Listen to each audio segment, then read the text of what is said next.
కారణం ఏంటనంటే మనలో సరైనటువంటి ఐక్యత లేదు. ఐక్యత మాత్రమే కాక సువార్త లేదా బోధ అనేది, మా దగ్గరకు వస్తే మీకు ఉద్యోగాలు వస్తాయి, మా ప్రభుని మీరు నమ్ముకుంటే మీ జీవితంలో ఆ కార్యం జరుగుతుంది, ఈ కార్యం జరుగుతుంది అని సువార్త బోధ ఇదే అనే భ్రమలోనే మనం వెళ్ళిపోతున్నాం. యేసుక్రీస్తు పరిచర్య మనం గమనిస్తే 4 సువార్తలు మనం చదివితే యేసు యొక్క నోటి నుండి వెలువడినటువంటి ఆ ప్రబోధాలు మాటల కంటే సామాజికమైన పరిచర్య ఆయన ఎక్కువ చేశారు. సోషల్ సర్వీస్ అని చేశారు. క్రైస్తవుడు అనేవాడు, ఎవ్రీ క్రిస్టియన్, ప్రతి క్రైస్తవుడు తన జీవితంలో తనలో ఉన్న క్రీస్తుని చూపించాలి. మనలో ఉన్నటువంటి క్రైస్తవ్యాన్ని మనము చూపించగలిగినప్పుడే యేసు చెంతకు అనేకులు రాగలరు. మిషనరీస్ అదే చేశారు. ప్రియ మిషనరీస్ అదే చేసి ఉన్నారు కనుక ఈ దినం మనం యేసు క్రీస్తుని మనం అంగీకరించున్నాం. మన పితరులు ఆయన్ని వెంబడించారు, మనం ఆయన్ని వెంబడించగలుగుతున్నాం. రాబోయే తరాల వారు కూడా ఆయన అనుసరించి బలమైన యోధులుగా వారు ఉండాలంటే మనం ముందు గొప్ప రాను వారుగా, అంటే గొప్ప సైనికులుగా ఉండాలి. సంఘము కూడా అదే తెలియజేస్తుంది.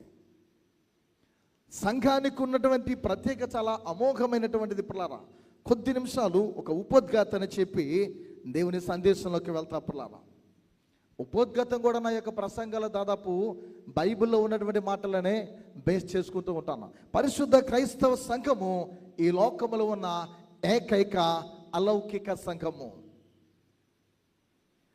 పరిశుద్ధ క్రైస్తవ సంఘం అనేది ఈ లోకంలో ఉన్న ఏకైక అలౌకిక సంఘము. ఒకే ఒక పరసంబంధమైన సంఘము ఏదైనా ఉంది ఈ లోకంలో అంటే అది ఒక పరిశుద్ధ క్రైస్తవ సంఘము. అర్థమైందండి అన్నమాట. అలౌకిక సంఘం అంటే ఈ భూ ప్రపంచానికి సంబంధించిన సంఘం ఏదైనా ఉంది ఈ భూమి మీద ఒకే ఒకటనంటే అది ఒక క్రైస్తవ సంఘమే. పిల్లరా, క్రీస్తు ప్రభు మాట్లాడినట్లు మనము లోకములో ఉన్నామే కానీ లోకానికి లోకమునకు ఎప్పటికీ ఎన్నటికీ చెందిన వారమో కాము. లోకానికి లోకమునకు ఎప్పటికీ ఎన్నటికీ మనము చెందిన వారమో కాము. దేవుడు తన పరిశుద్ధ సంఘమును లోకములో స్థాపించాడే కానీ అడవిలో సంఘాన్ని స్థాపించలేదు. దేవదేవుడు ప్రభువైన క్రీస్తు వారు పిల్లరా పరిశుద్ధమైన ఈ సంఘమును లోకములో స్థాపించాడు. కానీ ఇది అడవిలో స్థాపించబడినది కాదు. మనము లోకమునకు వెలుగై ఉన్నామని అని చెప్పారు కానీ ఎడారికి మీరు వెలుగుగా ఉన్నారని యేసు ప్రభువు వారు మాట్లాడలే. మీరు లోకానికే వెలుగై ఉన్నారని చెప్పారు. మనం ఎవరికి వెలుగుగా ఉంటున్నాం? కనీసం మనకు మనము వెలుగుగా ఉండగలుగుతున్నామా? ఏ రీతిగా మనము ప్రకాశింపబడుతున్నామని పరిశీలించుకోవలసిన అవసరత ఉంది. పరలోకంలో కూడా పిల్లరా ఏకైక ఐహిక సమూహము, పరలోకంలో ఉండే ఏకైక ఐహిక సమూహం అంటే ఈ భూ సంబంధమైనది ఏదైనా ఉంది పరలోకంలో ఐహిక సమూహం అనేది అంటే అది కూడా ఈ పరిశుద్ధమైన సంఘం. చూడండి ఎంత అద్భుతంగా దేవుని మాటలు మనము పరిశీలన చేస్తే అర్థం చేసుకోవచ్చు. భూమి మీద ఉన్నటువంటి వాటిలో ఏదైనా ఒకటే ప్రత్యేకమైనది ఉన్నది అని అంటే అది ఒక పరిశుద్ధమైన సంఘము. పరలోకంలో కూడా ఏదైనా ఐహికమైనటువంటి దానిలో ఉన్నది ప్రత్యేకమైనది ఒకటే ఉన్నదంటే అది కూడా పరిశుద్ధమైన క్రైస్తవ సంఘమే. ఇక్కడ అలౌకిక సంఘం అంటారు, అక్కడ పిల్లరా ఐహిక సమూహంగా పిలువబడిన పరిశుద్ధ సంఘం అని చెప్పుకోవచ్చు. ఇది లోకములో ఉన్న లోకములో నుండి పిలువబడిన సంఘము. ఇది లోకములో ఉన్న ప్రభు యేసు వారు పదే పదే పరలోక రాజ్యాన్ని గురించి ముచ్చటించినప్పుడు పరలోక రాజ్యాన్ని గురించి మాట్లాడబడి అని చెబుతూ ఉంటారు. పిల్లరా, లోకమనే నడి సంద్రములో మీరు సంఘమనే ధోని లోకమనే నడి సముద్రంలో ప్రయాణం చేస్తుందని చెప్తారు. అంటే గమనించాలి, ఇది లోకములో ఉన్న లోకములో నుండి పిలువబడిన సంఘము. మొదటి భాగంగా 3వ అధ్యాయం ఎందుకు చదివించానంటే, అక్కడ కూడా దైవజనుడైన గొప్ప నాయకుడైన మోషేను దేవుడు మోషేని ఏర్పరచుకొని ఆ రామ్సెస్ ప్రాంతం లేదా ఐగుప్తు దేశానికి పంపించినప్పుడు వారిని విడిపించి విమోచిత జనంగా ఎలా నడిపించాడో మనకు కనిపిస్తుంది. ఇశ్రాయేలులో ఐగుప్తుల నుండి వెలుపటికి పిలువబడినట్లే ఈ లోకములో నుండి వెలుపటికి పిలువబడిన విమోచిత జనాంగమే క్రైస్తవ సంఘము. ఆనాడు ఐగుప్తులో నుండి వారు విమోచింపబడిన జనాంగం అయితే, ఈనాడు మనము గమనించిన ఎలా లోకములో నుండి వెలుపటకు పిలువబడినటువంటి విమోచిత జనాంగము, విమోచింపబడిన జనాంగము అంటే విముక్తి పరచబడిన జనాంగము, విడుదల పొందినటువంటి జనాంగము క్రైస్తవ సమాజము, క్రైస్తవ సంఘము. దానిని పరిశుద్ధ సంఘమని, పరిశుద్ధ క్రైస్తవ సంఘమని పిలుస్తూ ఉన్నారు. ప్రియ దేవుని సంఘమా, గ్రీక్ భాషలో గమనించిన ఎలా దాదాపు మనందరికీ తెలిసిన వారికి చర్చ్ హిస్టరీ బాగా తెలిసి ఉంటుంది. పిల్లలు, చర్చ్ హిస్టరీని గురించి మనం ఆలోచిస్తే గ్రీక్ భాషలో సంఘాన్ని లేదా చర్చిని ఎక్లీషియా అని సంబోధించేవారు, పిలిచేవారు. ఎక్లీషియా అని పిలిచారు అనగా వెలుపటికి రావింపబడిన జనాంగము. నిర్గమకాండం యొక్క భావము కూడా అలానే కనిపిస్తుంది. వెలుపటికి రావింపబడిన జనాంగం అంటే ఐగుప్తు చెర, పాపపు చెర, ఐగుప్తు యొక్క దాసత్వము, ఐగుప్తు యొక్క బానిసత్వము, పాప సంబంధమైనటువంటి చెరకు ప్రవచనము. మనము కూడా లోకములో నుండి నిర్గమించుచున్న ప్రజలమని ఎప్పటికీ మరువరాదు. అంటే మనం వెళ్ళిపోతూ ఉన్న వాళ్ళము, ప్రయాణము చేస్తూ ఉన్నవారము, ఒకే దగ్గర స్థిరముగా ఉండేవాళ్ళం కాదు. ఇంకొక మాటలో చెప్పుకోవాలంటే మనము గుడారపు జీవితాన్ని కలిగి వెళ్ళిపోతున్న ఐగుప్తు దేశంలో బయలుదేరిన ఇశ్రాయేలీయులు కనాను దేశానికి వారు వెళ్ళేంత వరకు వారి జీవితంలో టెంట్లు అంటే గుడారాలు తీసుకుంటూ వెళ్తూ ఉన్నారు. కానీ ఎక్కడ స్థిరముగా వారు లేరు. నా జీవితము కూడా అంతే. స్థిరమని నీవు అనుకుంటావు, ఈ సంపద, ఈ సంపాద్యము, ఇది నా సొత్తు, ఇది నా విషయం అనుకుంటూ ఉంటాం. కానీ ఏది కూడా నీది కాదు. అందుకే దేవుని కొరకు వాడబడినంతకాలం విరువుగా వాడబడి చెప్పవలసిందంతా చెప్పి ఆయన పిలుపు మేరకు అది హత్య అయినా పిల్లరా, అది ఎలాంటి మరణమైనా ప్రవీణ్ పగడాల గారు వెళ్ళిపోయారు. ఒక స్టెఫను చనిపోతే పౌలు లాంటి పిల్లల అద్భుతమైనటువంటి వ్యక్తిని దేవుడు లేవనెత్తాడు. చాలా మందికి తెలియలేదు, ఈయన చనిపోయేంత వరకు చాలా మందికి తెలియదు. అంటే ఇతరులు మనలో ఉన్నవారిని మనం విమర్శించడం కరెక్ట్ కాదు, కానీ మన బోధకులని, మన క్రైస్తవంలో ఉన్నవారని చాలా మందికి తెలియదు. కారణం ఏంటంటే మనుషులకి ఆశీర్వాదముతో ముడిపడిన మాటలు చెప్పే మనుషులే కావాలి. ఉన్నట్లు పెడేలమని కొట్టేవారు నచ్చదు. వాక్యాన్ని ఖండితంగా హెచ్చరించేవారంటే వారికి, మనలో ఉన్న వారికి మనకు నచ్చదు క్రైస్తవ్యంలో. ఎందుకంటే మనలో ఉన్న పాపాలు పిల్లరా ఆ వాక్యం ఏం చేస్తుంది, నేరుగా గుచ్చుకుపోతూ ఉంటుంది. మనకే అలా ఉంటే అసలు యేసు ప్రభువుని ఎరగని వారు, యేసుక్రీస్తుని అపహాస్యము చేసేవారు, యేసుక్రీస్తుని గురించి గెలిగా మాట్లాడిన వారు, వారి పరిస్థితి ఏంటి అలాంటి మాటలు వింటే? ప్రియ దేవుని సంగమా, మనం గమనిద్దాం.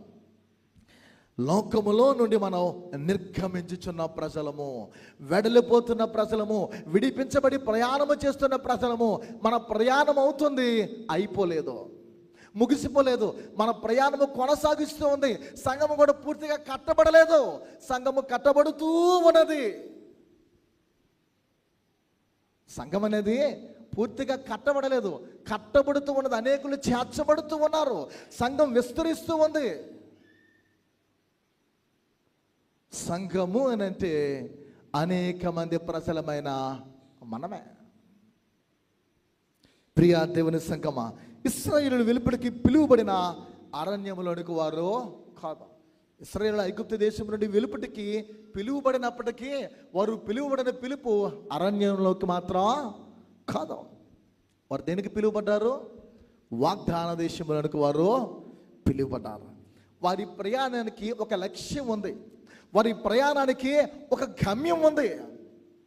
ఏంటి వారి ప్రయాణానికి గమ్యం అని అంటే, వారు కనాన దేశము పాలు తేలు ప్రవహించే దేశానికి వారు చేరాలి. అది వారి యొక్క వాంఛ, వారి కోరిక. అలానే పిల్లరా, పరిశుద్ధ క్రైస్తవ సంఘముగా పిలువబడిన మనకు కూడా దేవదేవుడు ఒక గమ్యాన్ని ఇచ్చున్నాడు, మనకు కూడా ఒక లక్ష్యాన్ని ఇచ్చాడు. ఆ నిర్దిష్టమైన లక్ష్యానికి గురితో మన ప్రయాణము చేయాలి. గురి చూడని వాని వలె పరుగెత్తు వాడిని నేను కాను అని పౌలు అంటాడు. అంటే గురి లేకుండా, ఒక లక్ష్యం లేకుండా ఎలా పడితే అలా వెళ్ళిపోయేవాడు నేను కాను. గలతీయులకు రాసిన పత్రికలు అంటాడు పౌలు. పరిశుద్ధ క్రైస్తవ సంఘానికి ఒక గమ్యం ఉంది. ఆ గమ్యస్థానము నిర్మాణకుడు, పిల్లరా పాలించిన పాలకుడు, నడిపిస్తున్న నాయకుడు, పిల్లరా సృష్టికర్త అయినటువంటి దేవుడే. ఆయన దగ్గరికి మనం వెళ్ళడమే మన యొక్క గమ్యస్థానం. ఇశ్రాయేలు ఐగుప్తు నుండి బయటికి వచ్చిన వారు అరణ్యము గుండా ప్రయాణము చేయవలసి వచ్చినప్పటికీ మనము కూడా ఈ లోకారణ్యము గుండా ప్రయాణము చేయాలి. దేవుడు సులభంగా వారిని వాగ్దాన దేశంలోనికి, వాగ్దాన ఆ భూమిలోకి దేవుడు నడిపించలేదు. వాగ్దానపురంలోకి వేరే వెళ్ళే, సులభంగా వారు వెళ్ళిపోలేదు. బయలుదేరిన వారిలో, ప్రయాణము ఆరంభించిన వారిలో అందరూ చనిపోయారు, కాలేబు జాషువాలు తప్ప. వారి సంతతి వెళ్ళింది గారు వీరందరూ ఏమైపోయారు? హతులైపోయారు, రాలిపోయారు. పిల్లరా, అలాగే సంఘము కూడా లోకమనే అరణ్యము గుండా ప్రయాణము.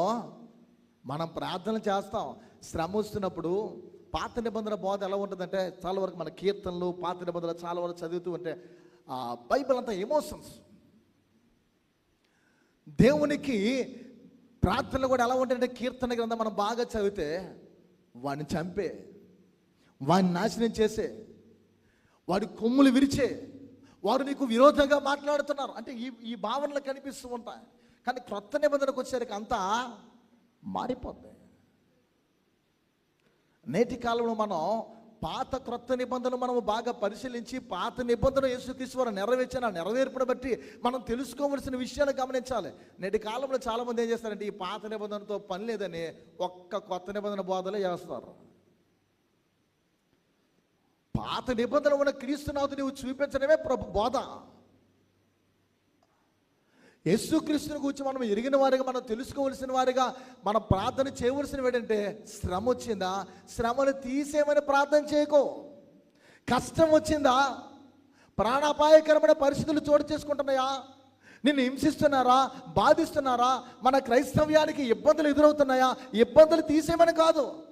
ఇబ్బందిలో నిలవడానికి కావలసినటువంటి ఓరిమని, ఇబ్బందిలో నిలుచోడానికి కావలసినటువంటి విశ్వాసపు జీవితాన్ని నాకు అనుగ్రహించని స్మరణ చేర్చే వాళ్ళు మనం నిలవాలి. ఎలా? స్మరణ సంఘంలో ఉన్నవారి వల్ల మనం నిలవాలి.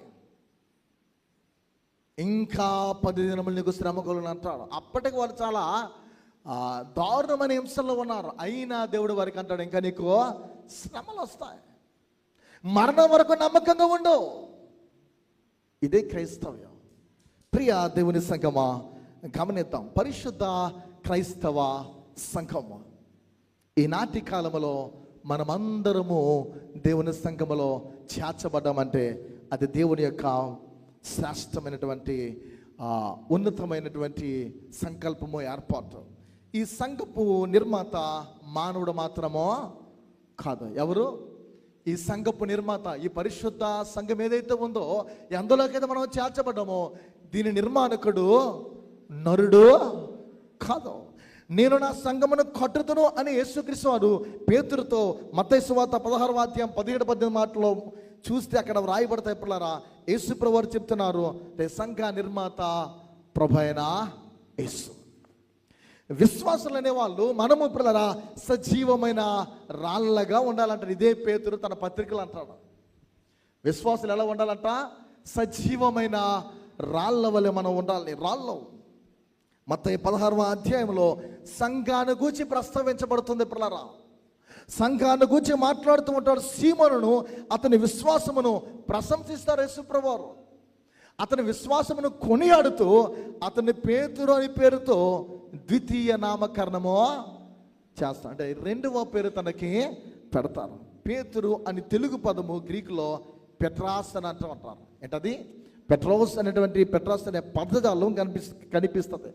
అనగా పెట్రా అంటే ఒక రాతి కొండ నుండి తీయబడినటువంటి రాతి తునక అని చెప్పుకోవచ్చు. గమనించాలి పిల్ల, ఈ బండ మీద నా సంఘమును కట్టుదును అని యేసుక్రీస్తు వారు చెప్పారు పేతురుతో ప్రభువారు ఆ దినమందు మాట్లాడిన మాటలు ఇవి. బండ అను పదము గ్రీకులో పెట్రా అని అంటూ ఉంటారు. పెట్రోస్ వేరు, పెట్రా అండం వేరు పిల్లరా అని వాడబడి. పెట్రా అంటే అసలు రాతి కొండ అని. అసలు రాతి కొండ అంటే ప్రతి విశ్వాసి అసలు రాతి కొండ నుండి తీయబడిన రాయి. ఈ మాత్రం మనం యేసుప్రభువారు ఆ స్థిరమైనటువంటి బండ అయినా ఉన్నారని మనం మరువకూడదు. అందుకే ఈ బండ మీద నా సంఘమును కట్టుదును అన్నారు ఆయన. ఈ రాతి కొండైన బండ మీద యేసు తన సంఘాన్ని కడతానని తెలియజేశారు. ఆయనే ఈ సంఘపు పునాది, ఆయనే సంఘానికి బలము, ఆయనే పునాది ఉన్నాడు. ఈ సంఘమునకు 3 మహాపరిచర్యలు దేవుడు అప్పగించాడు. క్రైస్తవ సంఘముగా పిలువబడుతున్నటువంటి ఈ భూమి మీద ప్రతి చర్చ్కు, ప్రతి సంఘానికి, వధువు సంఘముగా అన్ని డినామినేషన్లు ఉన్న చర్చలన్నీ ఫిల్టర్ చేయబడి ఎత్తబడుతున్న ఈ సంఘానికి దేవుడు అప్పగించిన మహాపరిచర్యలు 3. ఈ 3 చెప్పి నా సందేశాన్ని ముగిస్తా. మొదటిది గమనించనీలా యాత్రిక సంఘము. మొదటిదేంటి? యాత్రిక సంఘము. పిల్లల గమనించనీలా ఈ పదం బాగా మనందరికీ సుపరిచితమైనటువంటిది. హెబ్రీయులకు రాసిన పత్రిక 11:13 చూస్తే మనం ఈ లోకములో పరదేశులం అంటాడు. ఎలా అంటాడు? మనం ఈ లోకములో పరదేశులం అంటాడు. నిలువరమైన పట్టణం మనకి ఈ లోకములో లేదు అని హెబ్రీ పత్రిక 13వ అధ్యాయంలో మాట్లాడుతూ ఉంటాడు 14లో. నిలువరమైన పట్టణం ఇక్కడ మనకి లేదు అంటే మనం ఏమై ఉన్నామో యాత్రికులం. జాన్ బన్యాన్ రచించినటువంటి బుక్ పిల్లరా యాత్రికుని ప్రయాణం చాలా అద్భుతంగా ఉంటుంది. బైబిల్ తదుపరి అతిగా పిల్లరా ప్రచురించబడి అతిగా పిల్లలు కొనుగోలు చేయబడిన పుస్తకము యాత్రిక పయనమైనటువంటి బుక్. చాలా అద్భుతంగా ఉంటాయి. ఈ లోక మాలిన్యం మనకు అంతకుండా మనము ఈ లోకములో నుండి వెళ్ళిపోతున్నాం. యాకోబు మొదటి పత్రిక 27వ వచనంలో చూస్తే ఇహలోక మాలిన్యం మనల్ని అంతకుండా మనము ఈ లోకము గుండా వెళ్ళిపోతున్నామని గమనించాలి. యాకోబు తన పత్రికలో నిష్కలంకమైన భక్తిని గురించి మాట్లాడుతున్నప్పుడు పిల్లరా తెలియజేస్తుంటారు. ఒకసారి చదువుదాం. తండ్రి అయిన దేవుని ఎదుట పవిత్రమును నిష్కలంకమైన భక్తి ఏదనగా దిక్కులేని పిల్లలను, విధవరాండ్రను వారి ఇబ్బందుల్లో పరామర్శించటయు, ఇహలోక మాలిన్యము తన కంటకుండా తన్ను తాను కాపాడుకున్నటనే ప్రభువారు చెబుతూ ఉన్నారు. మనం చదువుకున్న ఎఫెసీయులకు రాసిన పత్రికలో నిర్దోషమైన సంఘముగాను మహిమగల సంఘముగాను తన ఎదుట నిలువ పెట్టుకోవలనని ప్రభు తన్ను తాను అప్పగించుకున్నాడు. యాకోబు ద్వారా తెలియజేస్తున్న ఈ మాట మనం ఒక్కసారి ఆలోచిస్తే తండ్రి అయిన దేవుని ఎదుట పవిత్రమైన నిష్కలంకమైన భక్తి ఏదనగానంటే దిక్కులేని వారిని, విధవరాండ్రను ఇబ్బందుల్లో పరామర్శించడము, ఇహలోక మాలిన్యము తన కంటకుండా తన్ను తాను కాపాడుకోవడం. నిన్ను నీవు ప్రొటెక్ట్ చేసుకోవాలి. నీ ఆధ్యాత్మికమైనటువంటి క్రైస్తవ ప్రయాణములో ఇహలోక మాలిన్యం అంటకుండా మనం వెళ్ళిపోవాలి, ముందుకు సాగిపోవాలి. ఎందుకంటే నీ ఒక యాత్రికుడు, యాత్రిక సంఘమయ్యాడు. సంఘం అంటే అందరం కలితే సంఘం అని అనుకోకు. నీ ఒక దేవాలయమై ఉన్నావు, మర్చిపోకూడదు సంగతి. మీరు విలువ పెట్టి కొనబడిన వారని అంటాడాయన. మీరు మీ సొత్తుకారు అంటాడాయన. పరిశుద్ధాత్మనికి మీరు ఆలయమై ఉన్నారని మీరు ఎరుగరని తెలియజేస్తూ ఉంటున్నాడు. అందుకే మనము యాత్రికులమై ఉన్నాం.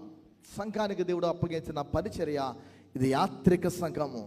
మనము పరదేశులమని ఎన్నడూ మరువరాదని ఈ హెబ్రీయులకు రాసిన పత్రిక 11వ అధ్యాయం ద్వారా మనం అర్థం చేసుకోవచ్చు. 13వ వచనం బట్టి పునాదులు గల ఆ పట్టణం వైపు అబ్రహాము ఎలా ప్రయాణాన్ని తన జీవితంలో గుడారములలో చిన్న చిన్న టెంట్లు వేసుకుంటూ నివాసము చేసి తన జీవితాన్ని కొనసాగించాడో, సంఘము కూడా ఈ లోకములో తాత్కాలికమైనటువంటి జీవితాన్ని ఇక్కడ చూపిస్తుంది.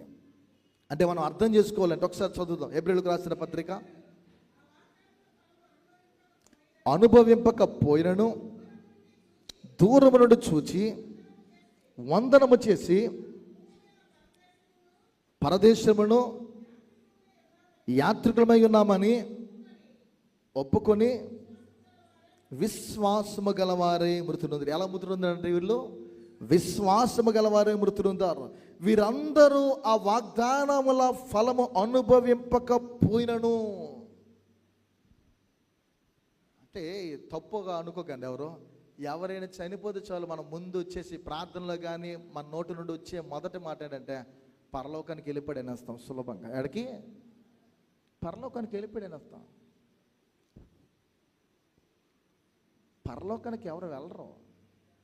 పరలోకానికి ఎవరు వెళ్ళిపోరు. ఇంకా ఇక్కడ వీళ్ళు అంటున్నారు, వీరందరూ వాగ్దానముల ఫలము అనుభవింపకపోయినను దూరము నుండి చూచి వందనము చేసి తాము భూమి మీద మేము పరదేశులమయ్యా, మేము యాత్ర చేయడానికి వచ్చిన యాత్రికులము, నిలువరమైన పట్టణం మాకు ఇక్కడ లేదు, మా యాత్ర దినములు అయిపోయాయి, ముగిసిపోయాయి, మా టెంటలు మా సామ్యాలన్నీ ముగిసిపోయింది, మా జీవితం లేదా మా గుడారపు బ్రతుకు అంతమైపోతుంది, ఇదిగో అని వారి జీవితంలో విశ్వాసముతో ఒప్పుకొని దూరం నుండి చూసి వందనము చేసి మృతునందారు. అంటే ఈ తనువు భూమి మీద ఉన్నంత వరకు విశ్వాసముతో నీవు ప్రభు యేసునందు జీవించి నీ తనువు చాలించాలి. అంటే మరణమనే గేటు ద్వారా, మరణమనే ద్వారము ద్వారా మాత్రమే ఎవడైనా ప్రభు చెంతకో వెళ్ళాలి. మరణం లేకుండా మనం ముందుకి సాగిపోవాలి. కానీ మరణంలో ఉన్నటువంటి పిల్లరా ఉత్కృష్టమైనటువంటి ఫలముతో కూడిన అనుభవం ఏంటంటే నీవు పునరుత్థానుడు అవుతావు. అంటే రీబర్త్ అనేది ఉంది. ప్రభువుని బట్టి నీవు తిరిగి మరలా నీ దేవుని యొక్క ఆ నామాన్ని బట్టి తిరిగి మరలా నీవు ఆయనతో గడిపే సమయాన్ని దేవుడు ఇస్తావు. అంతవరకు నీవు నిద్రిస్తావు. అంటే మృతుల లోకము తిరుగుబడేంత వరకు నీవేం చేస్తావు? నిద్రపోతావు. మనం నిద్రపోతున్నప్పుడు ఎలా ఉంటామో అలాగే మృతుల లోకము తెరుగుబడేంత వరకు నిద్రలోనే ఉంటాం. అది నీ యొక్క ఆలోచనలో కోమం అనుకుంటావో ఏమనుకుంటావో కానీ నిద్ర. అంటే ఈ యాత్రిక సంఘము ద్వారా మనం తెలుసుకోవాల్సింది ఏంటంటే సంఘము తన యొక్క పరిచర్య విధులను పిల్లరా గమనించిన ఇలా ఈ లోకములో ఒక విలువలతోనే మనం ముందుకి వెళ్ళాలి. నాకిక్కడ నిలువరమైన పట్టణం లేదు అని చెబుతూ అబ్రహాము పునాదులు గల పట్టణం వరకు యొక్క వచనంలో రాయబడుతుంది. పిల్లరా 10వ వచనం, యాయనగా దేవుడు దేనికి శిల్పియు నిర్మాణకుడినై ఉన్నాడో పునాదులు గల ఆ పట్టణం కొరకు అబ్రహాము ఎదురు చూచి చూడనని రాయబడినట్లు మనము కూడా క్రైస్తవ పరిశుద్ధ సంఘముగా ప్రభు కొరకు మనం ఏం చేయాలి? ఇక్కడ ఏది మాకు శాశ్వతమైనది లేదు. ఆ స్థిరమైన పట్టణము కొరకు, పునాదులు గల పట్టణము కొరకు, ఎక్కడున్న పునాదులన్నిటిలో నాశనం ఉందని చెప్పాను. స్టార్టింగ్లో మన చర్చికి నేను వచ్చినప్పుడు ఓ ప్రసంగం చేశాను. ఎంతమంది గుర్తుందో? దేవుని పట్టణము, పునాదులు గల పట్టణం అనే ప్రసంగం చేసిన 3 పాయింట్లు చెప్పాను. మొదటిది పునాదులు, రెండవది కిటికీలు, మూడవది కీర్తి. దేవుని మహాపట్టణంలో వచ్చి మనుషులు ఏమనుకుంటున్నారని ఆ రోజు ఒక మాట కూడా చెప్పాను. తెలుగు బ్యాప్టిస్ట్ చర్చ్ అనే పిలువబడుతున్న మన సంఘానికి వచ్చి వెలుపట కీర్తి ప్రశంస ఎలా వినబడుతుందనేది. ఎంత పిల్లరా తలుపులు పెద్దవైనా సరే కిటికీలు కొంది ఎవడు ప్రయాణము లేదా తన జీవితంలో ముందుకు వెళ్ళడనే విషయాన్ని కూడా ప్రస్తావించడం జరిగింది. అంటే ఈ గుడారపు జీవితం మనం తెలుసుకోవాల్సింది ఏంటంటే ఇది శాశ్వతమో కాదు. అబ్రహాము కనిపెట్టినట్లు మేమును కనిపెడతాం. అంతవరకు విలువలతో మా సంఘ పరిచర్యను లేదా నా వ్యక్తిగత జీవితాన్ని నేను విశ్వాసముతో కొనసాగిస్తాననే అనుభవం మనలో ఉండాలి. రెండవది గమనించిన ఇలా సైనిక సంఘము. ఇవి కూడా పిల్లల ప్రభువారు మాట్లాడుతూ ఉంటారు తన భక్తుల ద్వారా. మిలిటరీ చర్చ్ అని చెప్పుకోవచ్చు లేదా సైనిక సంఘము. పిల్లల గమనించిన మనము దేవుని సైన్యం అని దేవుని వాక్యం చెబుతుంది. మనం ఎలా ఉన్నామంట? దేవుని సైన్యము. జీవితము ఒక యుద్ధ భూమి అని పెద్దలు ఎక్కువ మాట్లాడతారు. పెద్ద కోవకు చెందిన వారు వయసులో చిన్నవారే కానీ, జీవితానికి వచ్చిన విశ్లేషణ అవగాహన కలిగిన మనుషులు కానీ, వయసుకు చూడడానికి తన చిన్నవారిగా ఉన్న పిట్ట కొంచెం కోతగనమని చెప్పినట్లు పిల్లరా వారి మాటల్లో చాలా భావాలు కనిపిస్తాయి, అర్థవంతమైన మాటలు కనిపిస్తాయి. జీవితము ఒక యుద్ధ భూమి. పిల్లరా మనము అపవాది కోటలను ఏం చేయాలి? ఢీకోవాలి. అదే ఎఫెసీయులకు రాసిన పత్రిక 6:12 రాయబడతాయి. సర్వాంగ కవచము మనము ధరించుకోవాలని. గెలుపు జయం అనేది విజయం మాత్రం నీదే అంటాడు దేవుడు.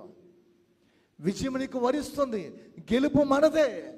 మనం ఏం చేయాలంటే అపవాది కోటలను ఢీకోవాలి.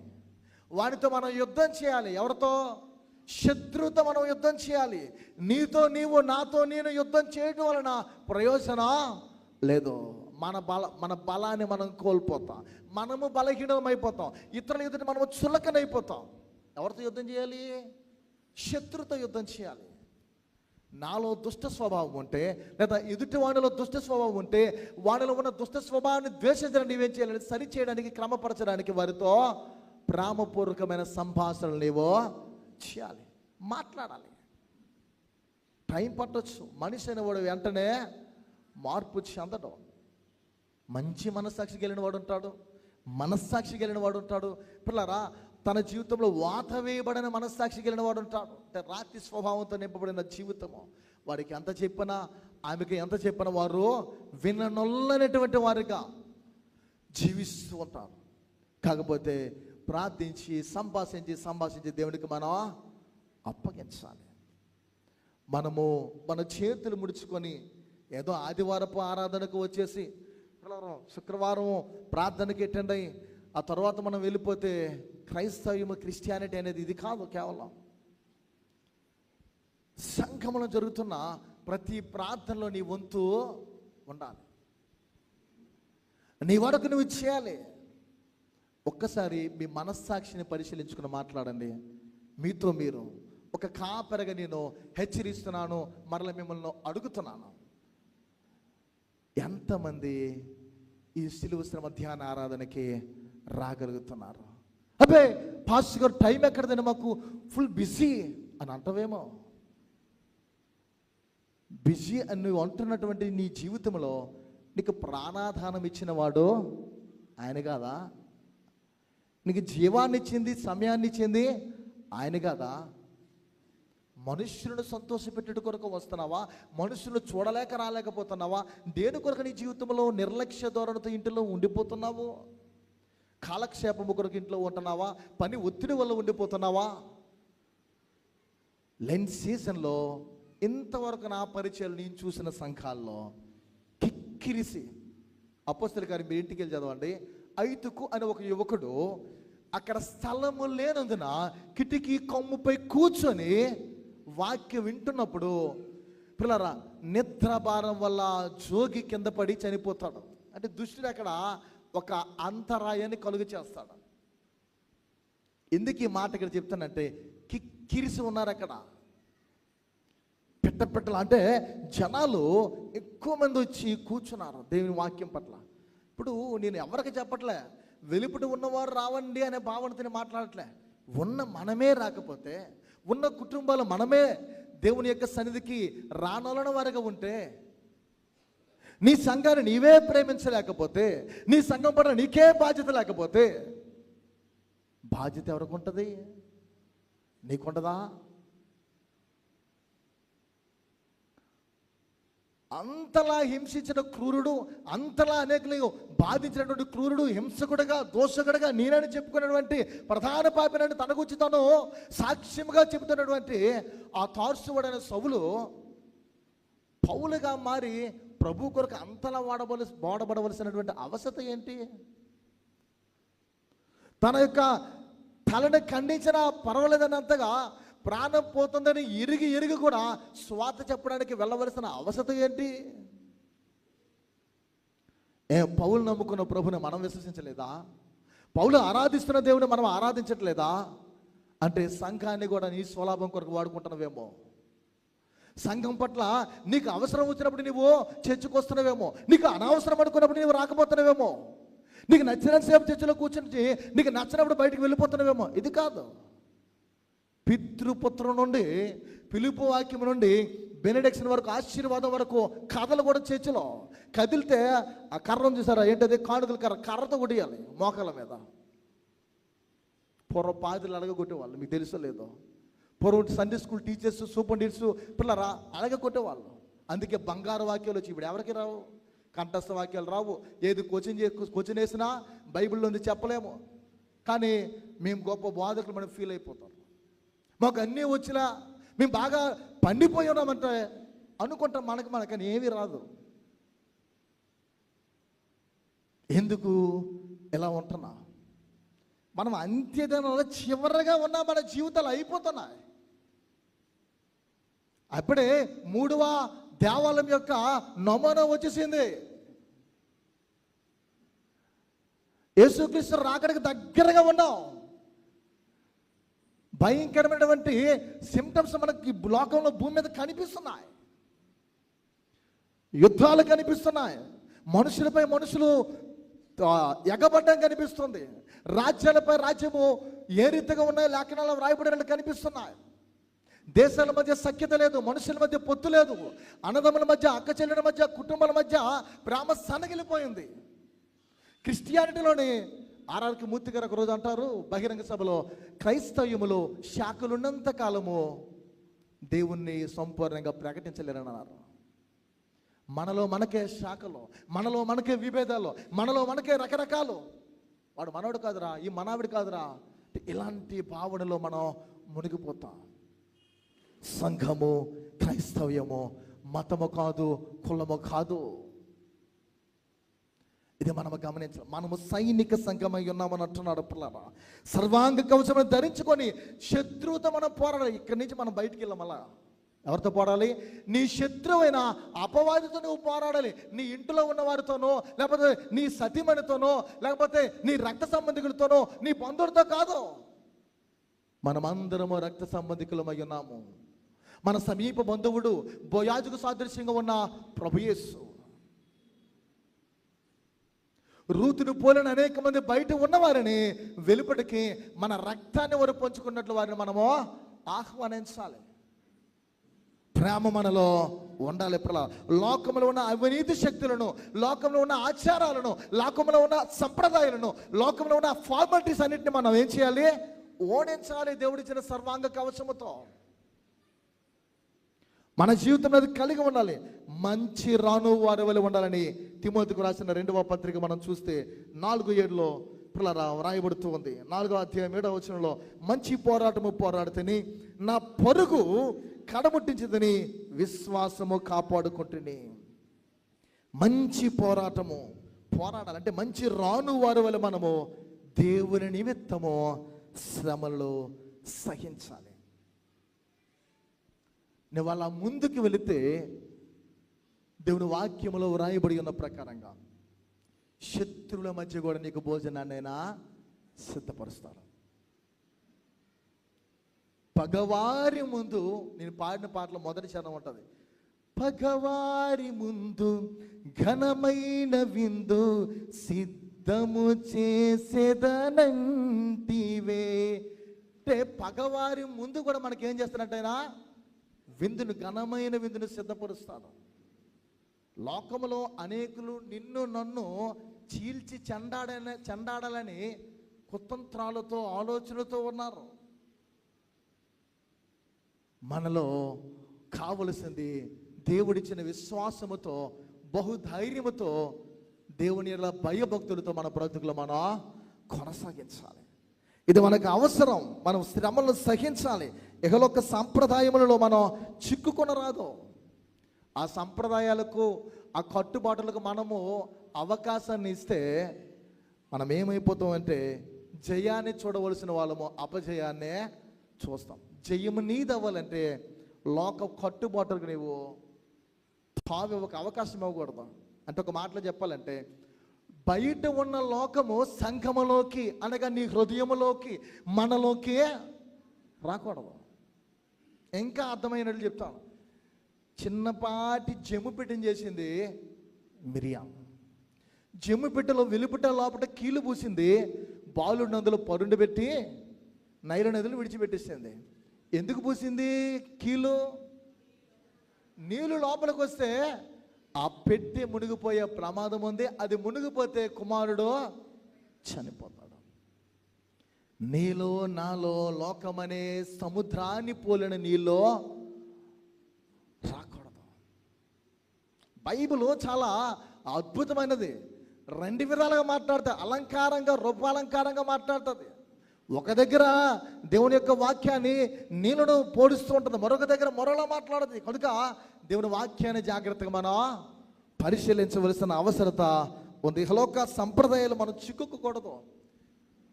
అందుకే ఇప్పటికి కూడా చాలామంది క్రైస్తవ్యములు మనలోనే వైధావ్యం కలిగిన వారు ఎదురైతే లోపలికి వెళ్ళిపోతారు పక్కకి. అంటే విధవరాండ్రు కనిపిస్తే పక్కకి వెళ్ళిపోతారు. బొల్లు తీరు. నేను మాట చెప్తాను, బొట్లు లేకపోతే విధవరాండ్రులు ఇవన్నీ మనం ఒకసారి తెలుసుకోవాల్సింది ఏంటంటే, దేవుడు బాహ్యంగా కనిపిస్తున్న వాడిని తీర్పులోకి తేడండి. నీ పేరు ఎల్లమ్మ, పుల్లమ్మ, ఎర్రయ్య, అప్పారావ, తవిటయ్య, ఈ పేర్లు కాదు ఆయనకు కావాల్సింది. ఆయనకు కావాల్సింది ఆంతర్యాన్ని తీర్పులోకి తెస్తాడు. ఆయనే అంటాడు, నేను నీ దేవుడునని చెప్పుకోవడానికి సిగ్గుపడేవాడు నేను కాను అంటున్నాడు ఆయన. నేను బేరీ దేవుడినని చెప్పుకుంటాను అంటున్నాడు ఆయన. అలాగే అప్పారావు దేవుడినని కూడా ఆయన చెప్పుకుంటాను అంటున్నాడు ఆయన. ఆయనకి సిగ్గు లేనప్పుడు నీకు నాకు సిగ్గెందుకు? నీకు నాకు సిగ్గెందుకు? మనం సిగ్గుపడవలసిన అవసరత లేదు. మన ప్రభువు అమర్త్యము కలిగిన వాడు, ఆద్యంత రహితుడు, ఆయన ఉన్నవాడు అనువాడునై ఉన్నాడు. అంటే అర్థం ఏంటంటే, నీ ఉన్నప్పుడు నేను ఉంటాను, మీ పూర్వీకులతో ఉన్నవాడును, రాబోయే తరాలతో ఉన్నవాడును, పుట్టబోయే వారితో ఉన్నవాడును. నీవు ఇప్పుడు ఉంటావు, రేపు ఉండవు. ఆయన ఆద్యంత రహితుడై ఉన్నవాడు, పుట్టు పూర్వత్వాలు ఎరిగిన దేవుడైన. అందుకే మనము సైనిక సంఘముగా చేయవలసింది ఏంటంటే, సంఘముగా పోరాడాలి. ఎవరితో అంటే శత్రువైన అపవాదితో మనం పోరాడాలి. ఇది సంఘము చేయవలసిన ఘనమైన పరిచర్య. మొదటి పరిచర్య అంటే మనము యాత్రికులము. ఇది మన సొత్తు కాదు ఈ భూమి. ఇది ఎప్పుడు పేలిపోతాం, ఎప్పుడు కాలిపోతాం అన్నది తెలీదు.